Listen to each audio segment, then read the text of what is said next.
Hello church and attendees. Ang date ay February 2, 26, year 26 and ire-record ko itong episode ng series on rebellion at bali part 5 na ito.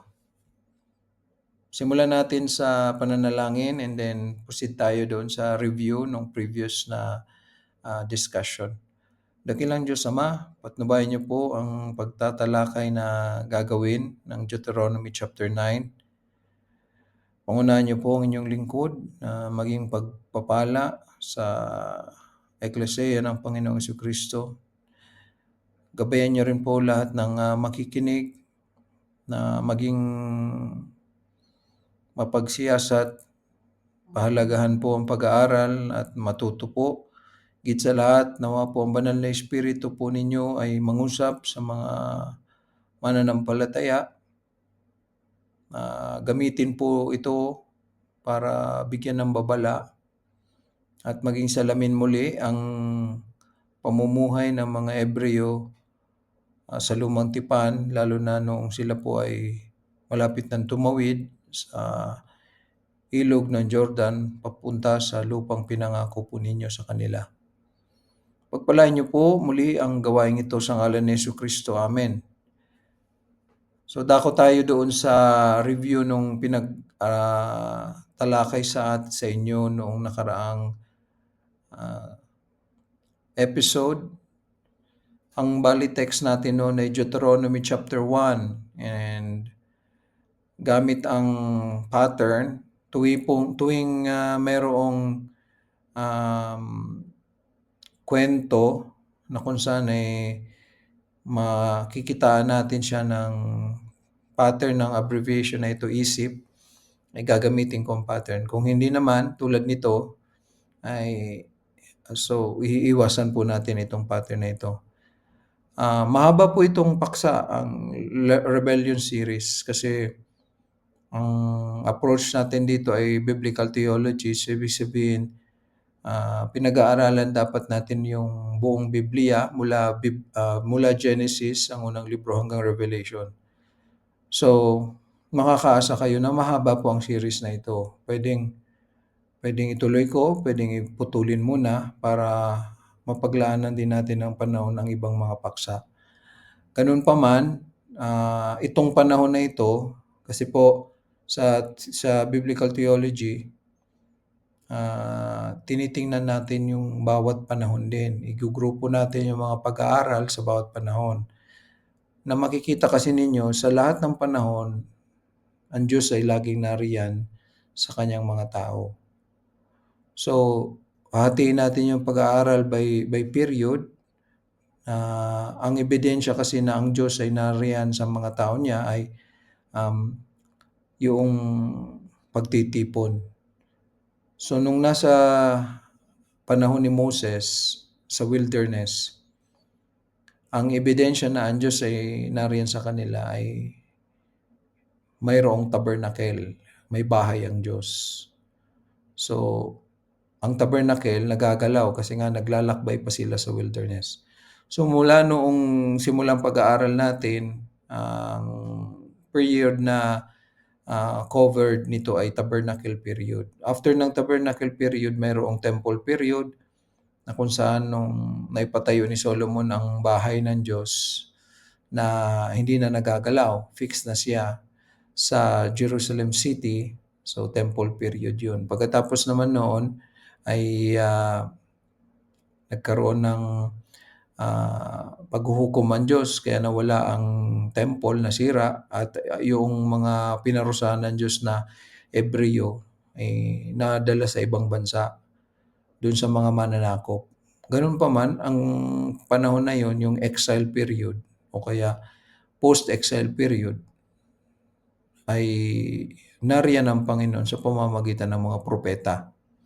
And then, eventually, pagkatapos niya, New Testament tayo. At ang institusyon ng Panginoon naman sa New Testament ay ang church period, na kung saan nangako si Jesus Christ ang church na nagtitipon, nariyan siya. At ang pinakaunti, for where 2 or 3 are gathered in my name. there am I in the midst of them. So, ang period na ito ay sinususugan natin para makita natin na hindi talaga ang Diyos pwedeng sisihin sa mga pagrerebelde na nangyari kasi hindi siya nagpabaya, hindi siya nagkulang. Laging mayroon siyang institusyon, ang bahay niya, para ang mga tao niya hindi magkamali. Pero sa nakikita ninyo, sa mga nagdaang pag-aaral, meron laging mga rebelde. So, luma na po yan kung sa panahon natin ngayon, meron pa rin mga nagre-rebelde.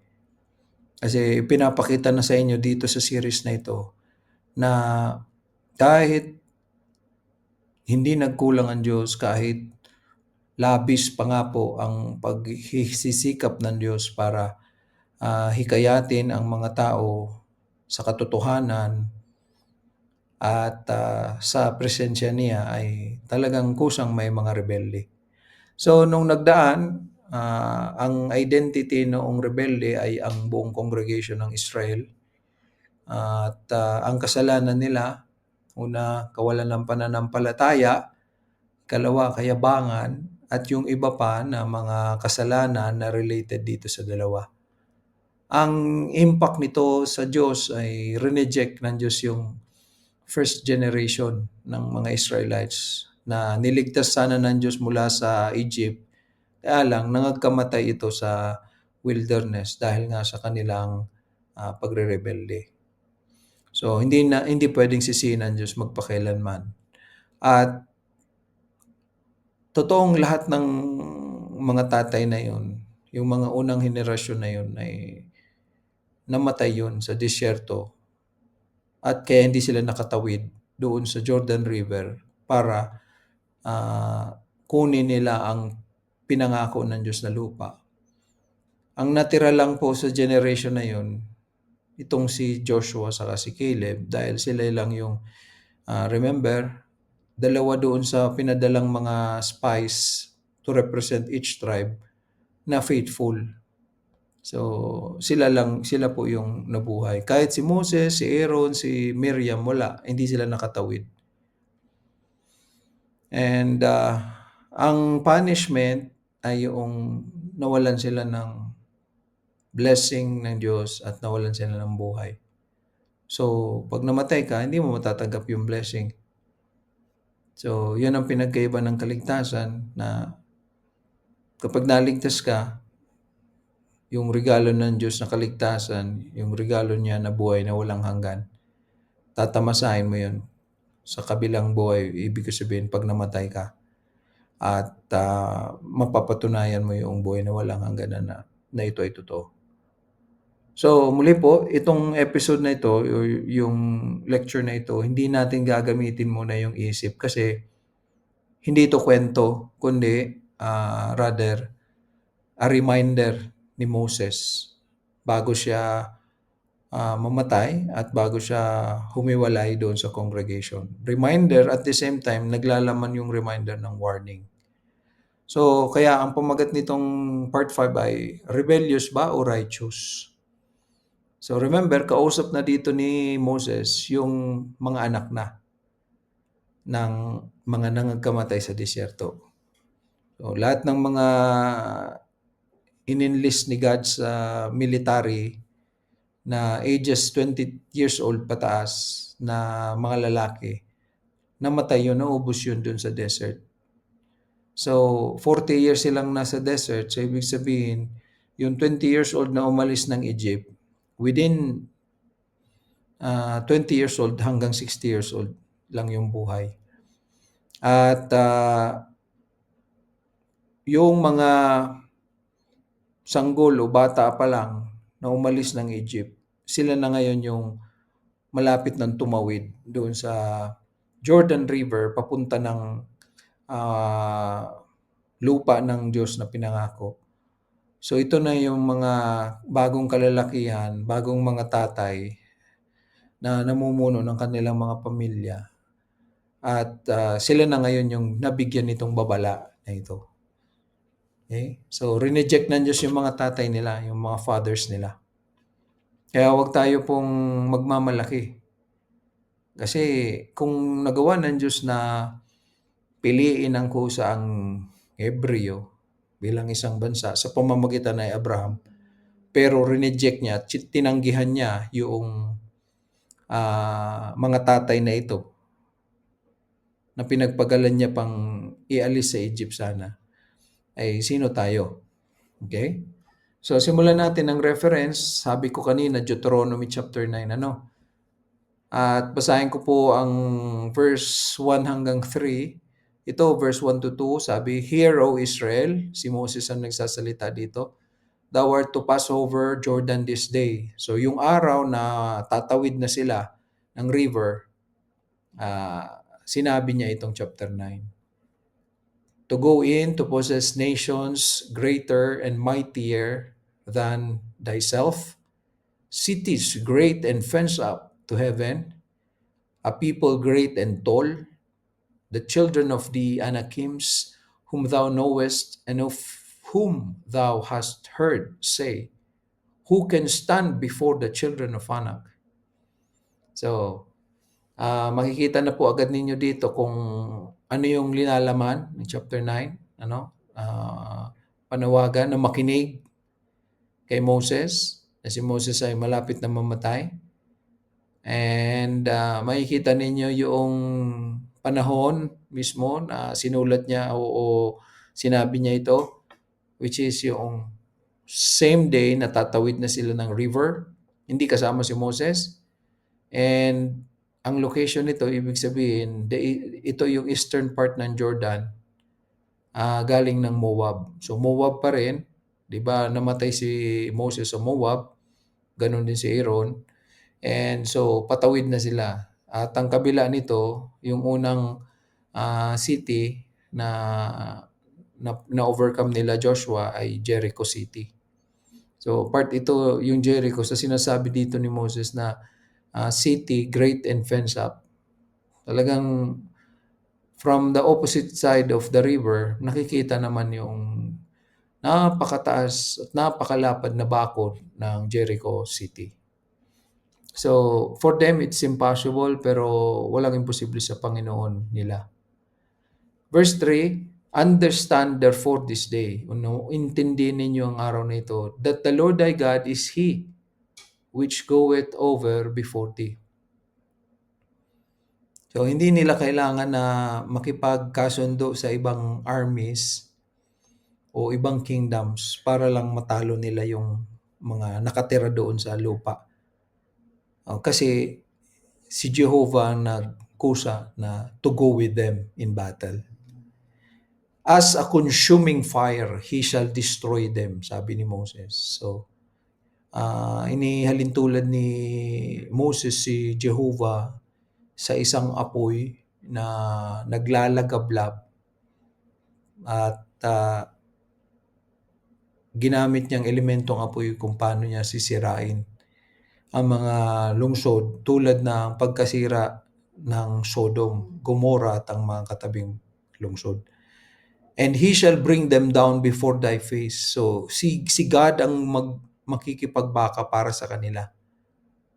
So shalt thou drive them out and destroy them quickly. So ang gagawin na lang nila, palayasin. Kasi ang Diyos ang lalaban para sa kanila. So si God ang proxy for them. In order for them to be saved, ang Diyos ang may gawa. Tulad din po na para tayo maligtas, ang tao maligtas, ang proxy ni God sa ating mga kasalanan, ang propitiation si Jesus, na kanyang buktong na anak, na ibinigay niya ang buhay, hindi siya nagdalawang isip. Kasi yung pag-ibig niya unconditional ni God the Father, ni Jehovah. So, kasi kung conditional ang pag-ibig ni God, hindi tayo papasa kasi lahat tayo marurumi, lahat tayo mga makasalanan. So, hindi tayo karapat-dapat sa Panginoong Kristo.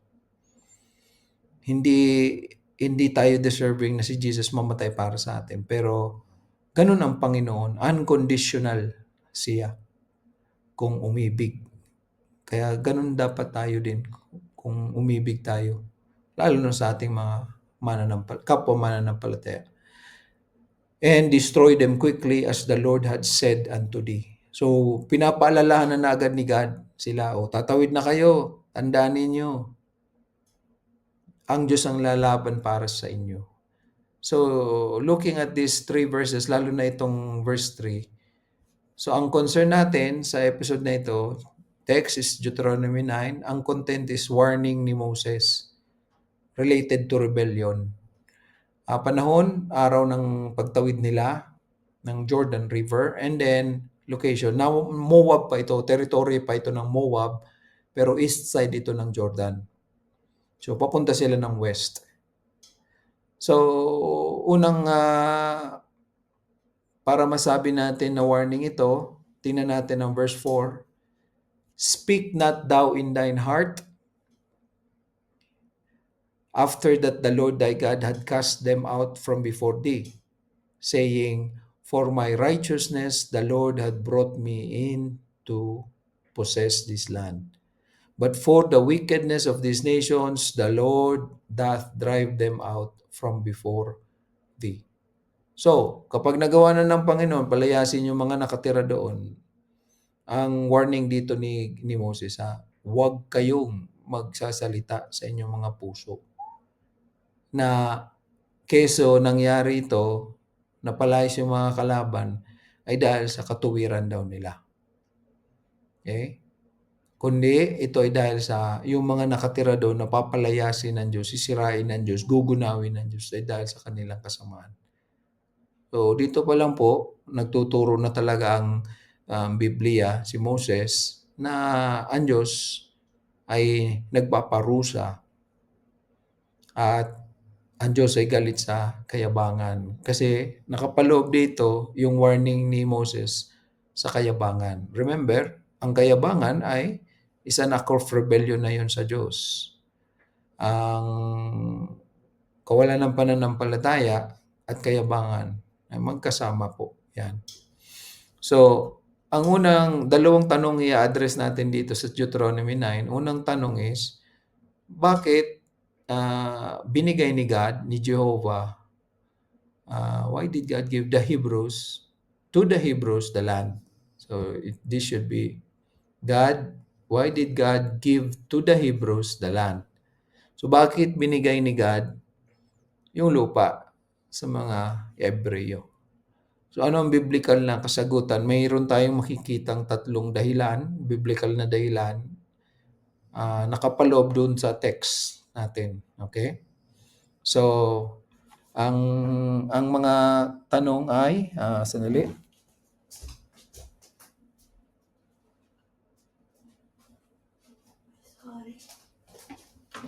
So, ang mga references natin dyan ay Deuteronomy 9 verse 5, 6, lalo na itong dalawa po. Deuteronomy 9:5, not for thy righteousness or for the uprightness of thine heart dost thou go to possess their land. So, nandito na agad yung unang dahilan. Binigay ni God yung lupa sa Hebreo hindi dahil sa righteousness daw nila. Hindi dahil sa matuwid sila. O hindi dahil sa matuwid ang mga puso daw nila. Tuwid ang pinag-uusapan. So malinaw po si Moses, ang mouthpiece ni God is si Moses. Hindi dahil sa matuwid. So ikalawa, but, so nandyan yung conjunction na but, ibig sabihin kadugtong po ito, magkadugtong. But for the wickedness of these nations. So plural ang nations kasi hindi lang po isang bansa ang kailangan nilang sakupin. Pag tiningnan ninyo ang Book of Joshua, may 31 kings na tinalo sila Joshua. Pag tiningnan ninyo sa time ni Moses, ang army ni Moses, yung first generation ng mga fathers, 2 lang pong king yun ang natalo. Versus the 31 kings na tinalo under Joshua, kasi magkaiba yung mga fathers noon. Okay? Stiff-necked, mga rebelde yung mga unang tatay. So, malinaw dito na una, binigay ni God yung lupa hindi dahil daw sa kung matuwid sila. Number 2, binawi niya yung lupa na yun dun sa mga nakatira. Yung mga nations na yun. Bakit? Kasi yung mga nations na yun wicked. Masasama. Hindi kumikilala yun sa tunay na Diyos. Na Diyos ni Moses. So, kung applyan ninyo ito ng humanism, so ang makikita ninyo dito na masama, yung mga Hebrews. Kasi siyempre hindi naman makikita ang Diyos. Kaya lang, hindi ito pwedeng halintulad sa panahon ngayon na nag-aagawan pa rin ng mga teritoryo. Kasi ito po, ang pagbawi ng Diyos dun sa lupa, dun sa mga nakatira, Diyos ang may kagagawan. Ngayon, makikita nyo saan ka man pumunta, nag-aagawan ng teritoryo lagi. Sa Pilipinas, pinag-aagawan ng mga bodies of water, no? Yung sa West Philippine Sea, pinag-aagawan ng Vietnam, Indonesia, Malaysia, and then China, of course. Dito naman, nag-aagawan ng Armenia, Azerbaijan, pinag-aagawan yung teritoryong Nagorno-Karabakh. Nag-aaway-away, magkakapit-bahay. Magkalaban, historically, North Korea, South Korea. China, territory, kalaban din India. India, kalaban din territory, Pakistan. Mga katabi kasi. Recent lang yon yung nag-aaway ang Cambodia and Thailand. Then, magkaaway din po ang Afghanistan, katabi niya, Pakistan. So, ang dami. States, nag-aaway-away sa United States. Ganyan. So, dito sa verse 5, makikita niyo na agad yung 2 reasons bakit.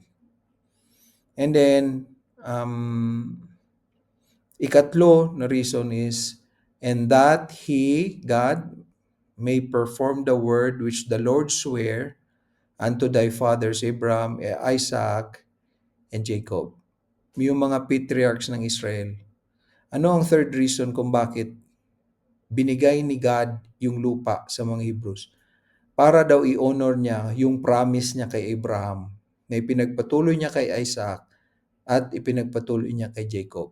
Ano yung pangako? Dahil sa naniwala si Abraham at sumunod si Abraham, pinangakuan ni God si Abraham ng lupa. At yun na nga yun, yung i-recover ni Joshua. So, 3 reasons makikita ninyo dito sa verse 5. And to strengthen that, tingnan natin yung verse 6. Understand therefore that the Lord thy God giveth thee not this good land to possess it for thy righteousness. So, in-emphasize ni Moses, inuulit niya dito. So, repetition is a literary style para i-emphasize ang isang bagay.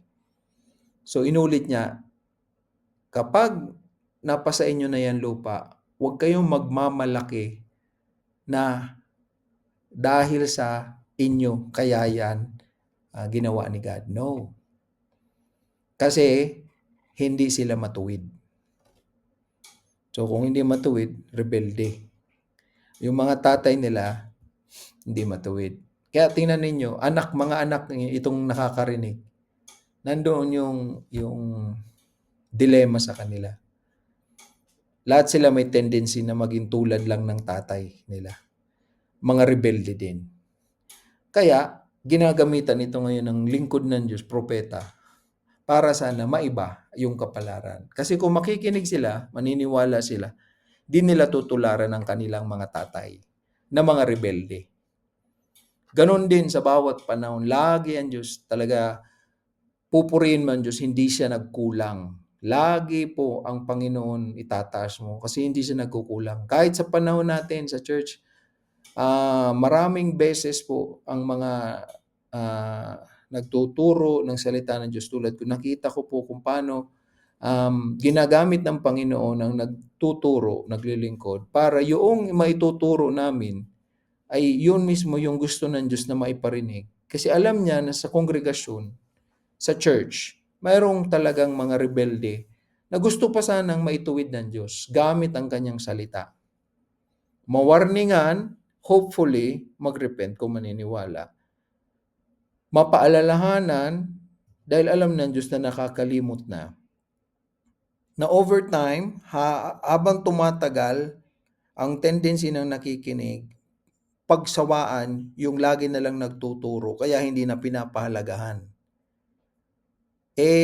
Ang problema nun, ang tinuturo, salita ng Diyos, banal. Hindi pwedeng maluma ang salita ng Diyos kasi ang salita ng Diyos ay perpekto at ito ay kinakailangan sa lahat ng panahon. So regardless kung sino yung taong nakatayo na nagtuturo ng salita ng Diyos, kailangan pahalagahan ng tagapakinig dahil salita ng Diyos ang kanyang binabasihan. No, opo, totoo, pwedeng magkamali po ang tao kasi hindi po perpekto, hindi inspired. Kaya nga nakasalalay yan na kung ang nagtuturo talagang tapat yan sa salita ng Diyos. Hindi yung ginamit ang salita ng Diyos pero mas marami ang kwento na hindi na kinasiyahan ng Diyos. Yung ibang mga sinasabi ng mga nagtuturo tulad ko, kung ito ay hinahaluan na ng mga hindi na base sa Biblia, hindi po yan kinasiyahan ng Diyos. Kaya pwede po yan makasira. Kaya nga, kailangan na talagang, kumbaga sa pagkain, puno siya ng sahog na ang salita ng Diyos lamang ang ginagamit. So, doon sa unang tanong natin, bakit ba binigay ng Diyos yung lupa? Una sa lahat. So, in summary, yung tatlo is, una, hindi dahil sa kanila. Kasi sila, ang totoo, mga unrighteous sila. Hindi naman sila mga matuwid. Yung mga tatay nila. And eventually, itong mga tatay na ito, papatunayan ng Panginoon. So, actively, ginawa ng Diyos yun ay binigay. Active yun. Number 2, ay talagang babawiin ng Diyos. Karapat-dapat sila na bawian ng Diyos.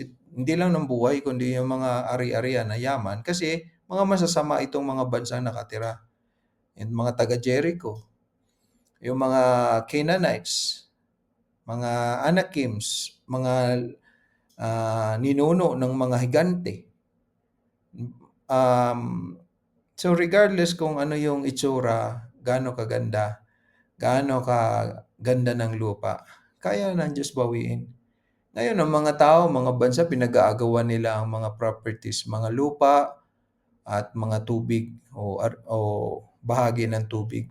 Pakatandaan natin, nung si Jesucristo ay nabuhay liwat at bago siya bumalik sa langit, ang sabi niya sa kanyang mga alagad o ang church is, all power is given unto me in heaven and in earth. So sino nang may power dito sa lupa maliban sa langit? Ang Panginoon. So pwede tayong mag-ari ng mga ari-arian, bilhin, bayaran, pero tandaan natin bilang mga anak ng Diyos at mananampalataya, hindi yan permanenteng nasa pangalan mo. Kasi ang otoridad niya ay nagmula pa rin sa Panginoon. So, sa ganang akin, ganyan ang pinaninindigan ko. Kaya, ang lahat na nandito sa lupa, temporaryo, pero hindi nangangahulugan na hindi mo papalagaan. Kasi, under sa turo ng stewardship, lahat ng pinagkakatiwala sa iyo, galing sa Diyos yan. Kaya, ang pagiging responsable mong katiwala ng Diyos, makikita kung paano mo pinapahalagaan. Ang pera, kung pinagkatiwalaan ka ng anak, kung pinagkatiwalaan ka ng church, kung pinagtiwalaan ka ng property, lupa at bahay o building, lahat po yan. So kung faithful ka, kikilalanin mo yun na ang Diyos ang nagbigay sa iyo. Ikalawang tanong na supporting question ito, follow-up ito dun sa unang tanong. So kung hindi righteous ang mga Hebrews, then ano sila? Okay?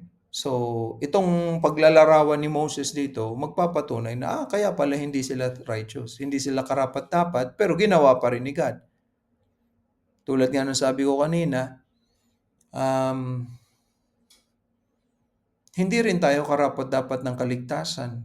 Pero ilan-ilan tayo sa mga binigyan ng Panginoon ng kaligtasan, ang basehan natin ang salita ng Diyos na tayo ay ligtas. Hindi tayo karapat-dapat dahil sa mga kasalanan natin. Tingnan nyo naman, kahit naligtas na, kahit binayaran na ng Panginoon ng lahat ng kasalanan, nung siya ay namatay sa krus, hindi tayo malakas para pigilan ang sarili natin upang magkasala. So, mangyayari lang po kasi yung perfect na katawan kapag na-rapture tayo, nagbalik, ibig sabihin buhay ka pa, nagbalik ang Panginoong Jesucristo, o kaya patay ka na. So, babaguhin ng Panginoon ng katawan bago tayo dalhin niya sa langit o kalangitan. So, ang reference naman natin dito ay mula verse 6, 7, 8, and then 13, and then 23 and 24. So, doon tayo sa 6 and 13. Understand therefore that the Lord thy God giveth thee not this good land to possess it for thy righteousness. So, not because of their righteousness. Hindi po sa gawa nila. So, pareho sa salvation. For thou art a stiff-necked people. So, nilarawan ni Moses sila, kaya hindi sila righteous because stiff-necked sila. So, paglalarawan ito ng ulo, ng anatomy ng tao, na kapag yung ulo, kasama po yung leeg, sobrang tigas talaga. Kaya hindi lilingon o kaya hindi makikinig sa salita ng Diyos. At kung hindi nakikinig, hindi naniniwala, hindi susunod. Inulit sa verse 13, furthermore, the Lord spake unto me, saying, I have seen these people. So, sabi ni God kay Moses, kilala ko na yan. Nakita ko na yan noon pa. Probably, God was referring to in the time of Noah. Na yung mga tao, stiff-necked. Kaya, ginunaw ng Diyos. So, inulit niya dito sa dalawang verses na ito na stiff-necked kasi yung Hebrew people. Hindi righteous kasi stiff-necked. Verse 7 and 8, remember and forget not. So, magka-partner po ito. Alalahanin mo, huwag mong kalimutan. Kasi totoo talaga. Tingnan nyo, naaalala natin, pero nakakalimutan.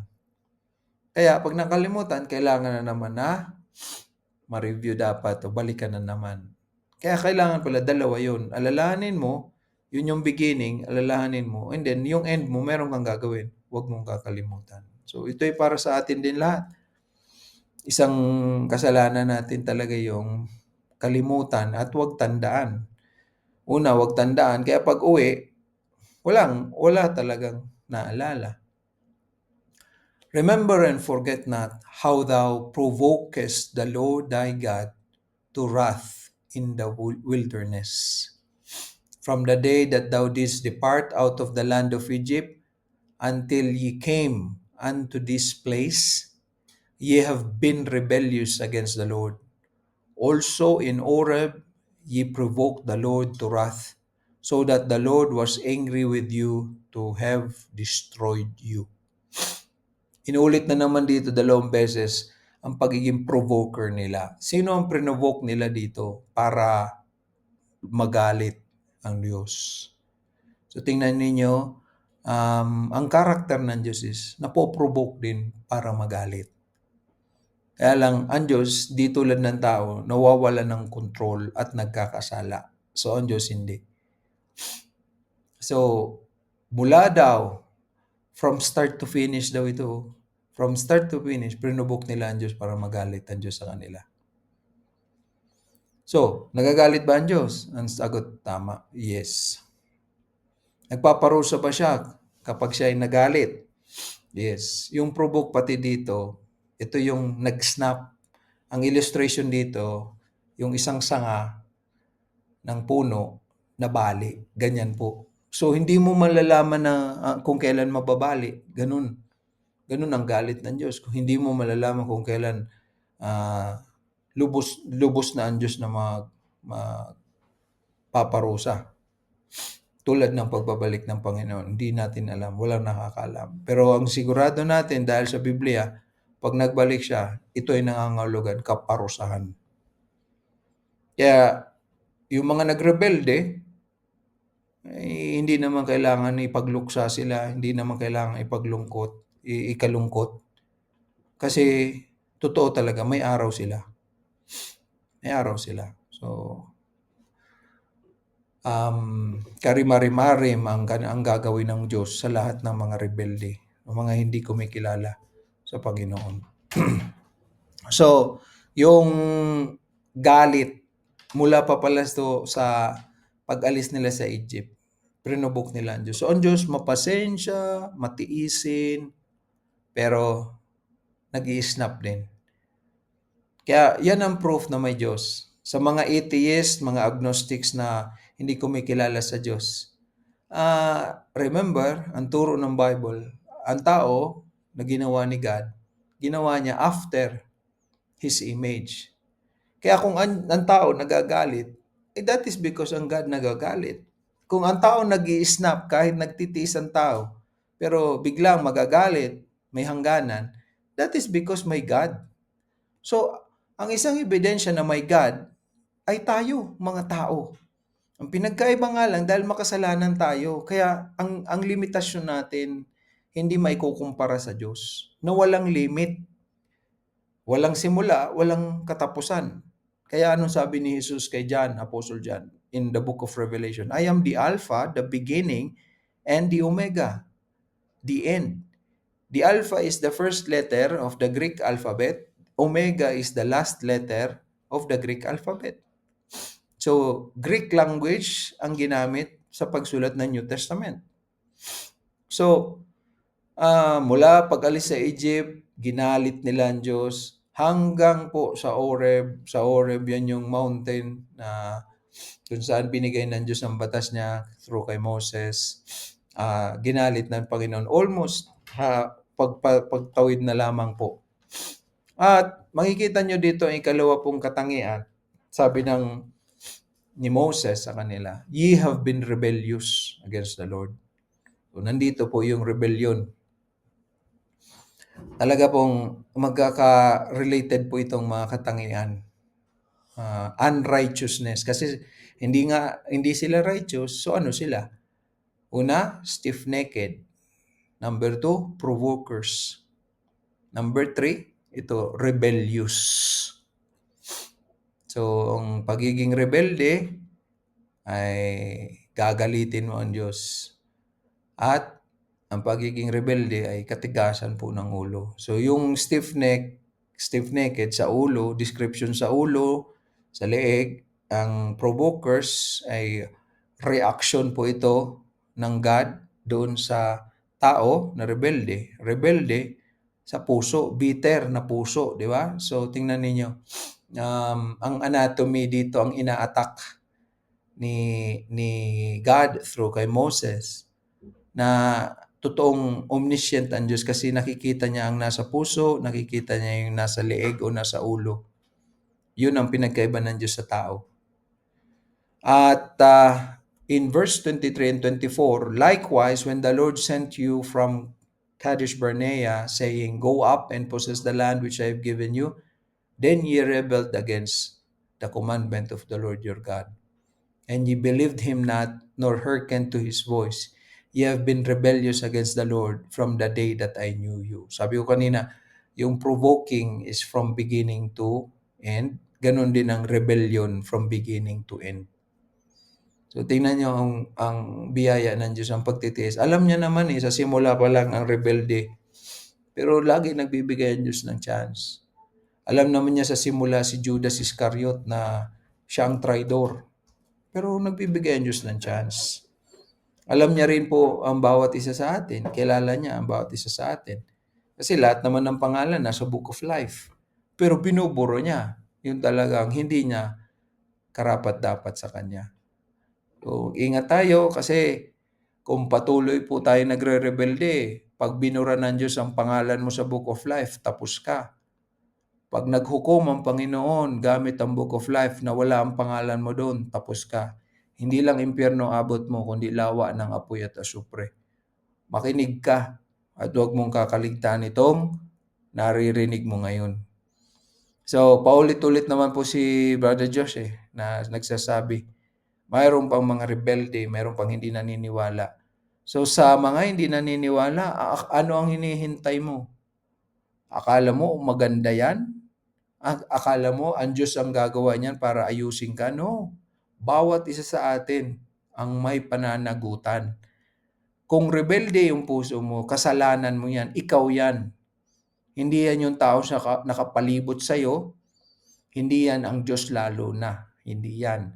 Dahil puso mo yan, leeg mo yan, ulo mo yan. Pag nag-react ang Diyos sa'yo, nag-snap ang Diyos ng galit sa'yo, tapos ka. Manginig kayo sa karakter ng Diyos dito. Makinig kayo at manginig kayo. Hindi maganda na may rebelde sa isang bahay. Hindi maganda na may rebelde sa bahay ng Diyos. Nagtitimpi ang Diyos, pero tandaan ninyo ito, na-provoke ang Diyos. Kaya inalisan niya ng buhay, inalisan niya ng blessings. Kaya nakakaya yung mga anak na nakikinig nito, no? Marami sa kanila, hindi nila alam kung anong ginawa ng tatay nila, pero naririnig nila. Sinasabihan sila ni Moses, alam nyo, ang tatay nyo, rebelde. So, ganun pa man, rebelde man ang tatay mo, sinasabihan sila ni Moses, huwag kayong gagaya. Rebelde sila. Oh. Kaya, ano po kung ang magulang mo, ang tatay mo, rebelde, naririnig mo naman ang salita ng Diyos tulad nila. So, kapag hindi ka pa rin nakinig, tigas pa rin ang leeg mo, ng ulo mo, mapait pa rin ang puso mo, at ginagalit mo pa rin ang Panginoon, umanda ka. Kasi iba ang Diyos pag nagparusa kaysa sa tao. Sana makita mo ang biyaya ng Diyos sa taong ginagamit niya. Kasi kung nag-snap yan ng taong ginagamit sa'yo, kung palayasin ka, kung pagkaitang ka ng mga biyaya at mga pangangailangan mo, ano sasabihin ngayon sa'yo ng mundo? Kawawa ka naman, hindi ka deserving. Ano naman sasabihin ng Diyos sa'yo? Nararapat yan sa'yo. Ano sasabihin sa inyo ng mga faithful? Karapat-dapat ka dyan. Tingnan niyo ang karakter ng Diyos dito. Nagpaparusa, nag-i-snap, nagagalit. Parang ang aso. Ang aso nga, mag-iingat ka kung hindi ka kilala o hindi ka marunong sa mga aso. Kala mo lang tahimik, pero may aso na nag-i-snap lang yan. Kakagating ka na lang yan. So kung aso nga, katatakutan mo. Tao pa. At lalo pa ang Diyos. So, isama na natin din ang verse 12. Balikan natin yung 12. And the Lord said unto me, Arise, get thee down quickly from hence, for thy people which thou hast brought forth out of Egypt have corrupted themselves. They are quickly turned aside out of the way which I commanded them. They have made them a molten image. Ito yung umakyat si Moses sa Mount Oreb para tanggapin yung batas ng Diyos. Ngayon, nung nabuo na, pinabababa na agad ni God si Moses. Bakit? Kasi porket wala si Moses, ang bilis nilang nagsitalikod sa Diyos. Anong ginawa nila nung tinalikuran ng Diyos? Sila lang naman ang nag-corrupt sa mga sarili nila. Ibig sabihin, dinumihan nila. Paano? Idolatry. Kasi ang idolatry, idols, ay corrupt yan. Transgression yan sa Diyos. Kasi ilagay mo ang sarili mo sa Diyos. Ikaw lang ang tunay na Diyos. Tapos maririnig mo ngayon, may mga iba umaangkin na sila rin ng Diyos. Nakikita mo yung mga tao mo na imbis kilalanin ikaw na Diyos, kinikilala yung iba-ibang Diyos-Diyosan na natutunan nila sa Egypt. So, corrupt yan. Corrupt ang isip po. So, dito naman, tingnan ninyo. Dahil sa idolatry, marumi yung gawain nila. Kahit ngayon, tingnan nyo ang mga idolatrous na mga tao. Corrupt ang mga gawa nila. Kino-corrupt nila ang sarili nila sa itsura, sa pananlabas, sa pananamit, sa mga pag-iisip. Oh. Kaya yan po, mag-ingat tayo sa paggamit natin ng cellphone, social media. Kaka-TikTok, hindi mo namamalayan ng oras kasi na-entertain ka. Na masayang-masaya si Satan na ikaw, yung oras mo kinakain ng entertainment. Hindi mo na napipigilan. Yun yung maliit na bata nga pag nakakita ng TV, talagang parang pwede mong sabihin na hypnotize yung bata ng pinapanood sa TV. Kasi nabibingi na parang hindi na naririnig yung kumakausap. Ganon kami noon. Yung maliit kami. Naalala ko po, nauso po sa amin yung family computer. Minsan pag-uwi ng tatay namin, may dala-dala family computer. Siyempre, first time mo maranasan, naglaro ka, ay talagang masama ang epekto. Nabibingi, hindi ka napapagod. Pero pag nagbasa, pagod agad. Pero kapag nag-aaral, pagod agad, gutom agad. Pero yun, addictive talaga. Marami, lalo ngayon, mas marami ang activities na that is addicting. Ano ang addiction? It corrupts us. At corruption is a sin.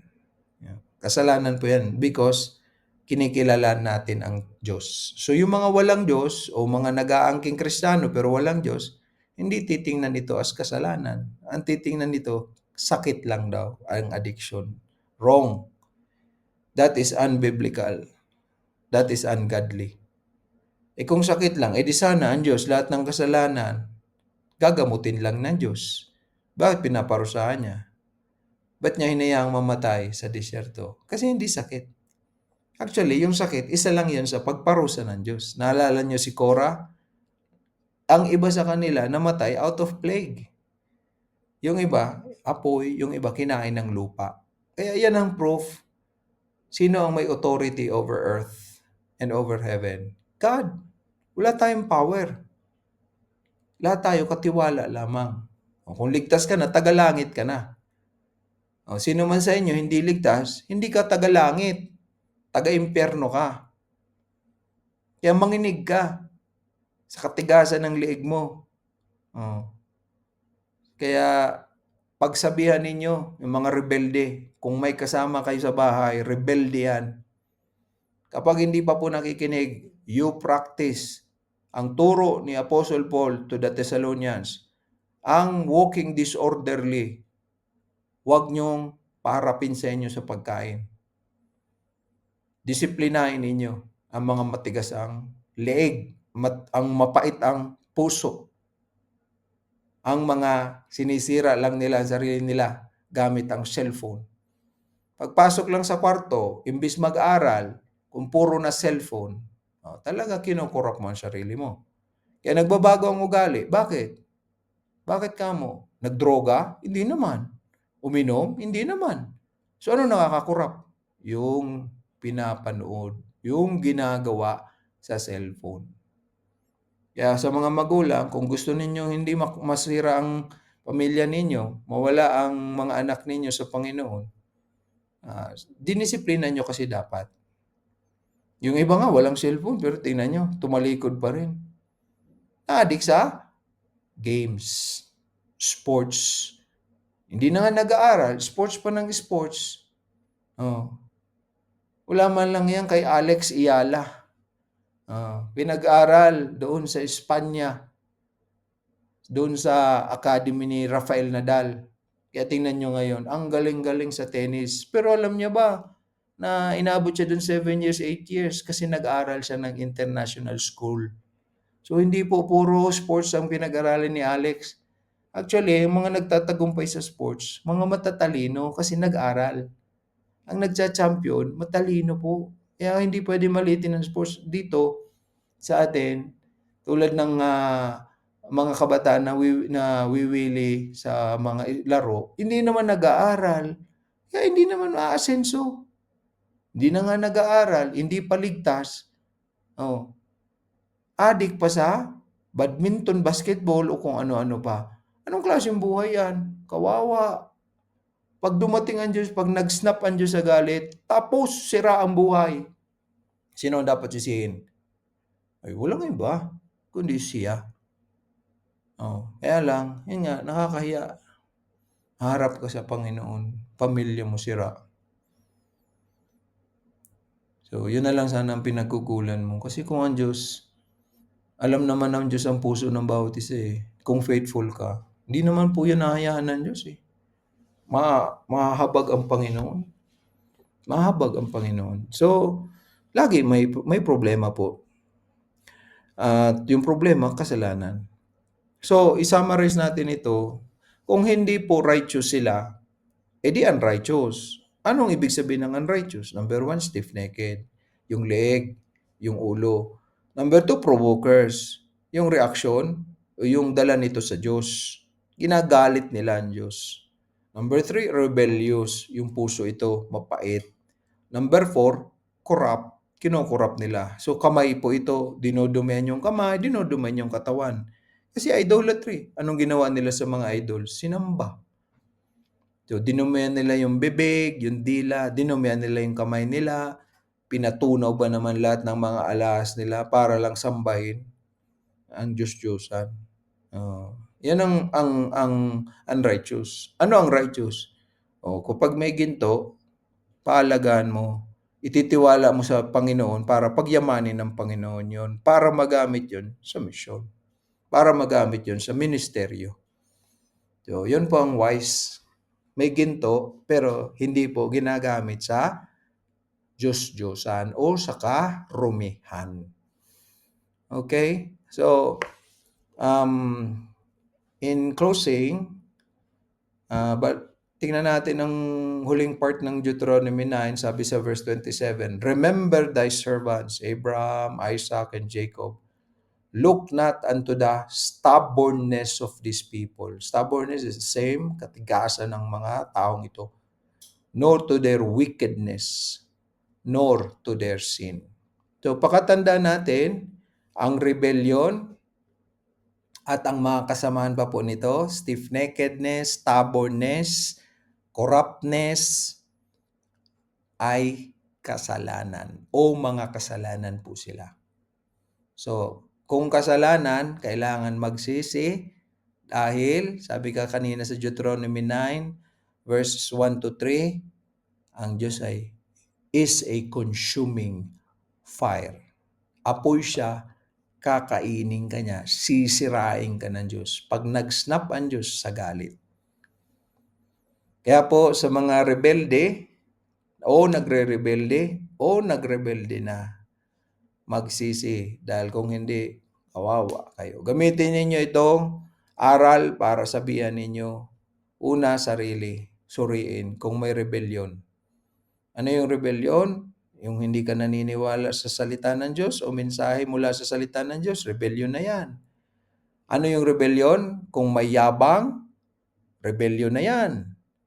Ano yung rebellion? Kung matigas ang puso mo, matigas ang ulo mo, hindi ka nakikinig, hindi ka sumusunod, rebellion yan.